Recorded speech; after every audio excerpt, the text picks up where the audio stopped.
Magandang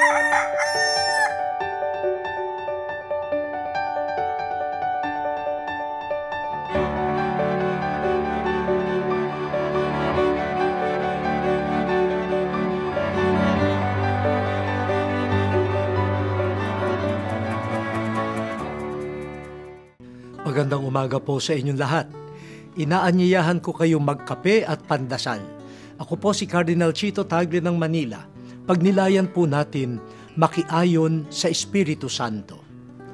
Ang isang bagay na kinaiinisan natin ay kapag lagi tayong sinasalungat ng pamilya o kaibigan.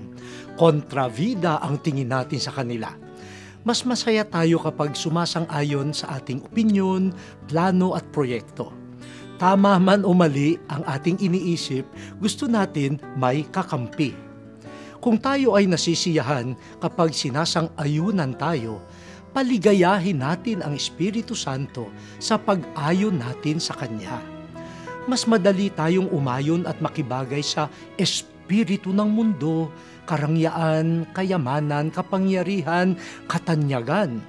Kapag ang mga espiritong ito ang umiihip, walang pag-aatubili tayong nakikinig at pumapayag sa kanilang ibinubulong. Ang higit nating dapat pagtuunan ng pansin ay ang mga paanyaya ng Espiritu Santo na aakay sa atin tungo sa kahinahunan, pagtityaga, disiplina, panalangin, pag-ibig at kapayapaan. Sa araw na ito, huwag salungatin ang Espiritu Santo. Kaya sabihin natin, O Diyos, turuan mo kaming makiayon sa iyong banal na Espiritu. Amen.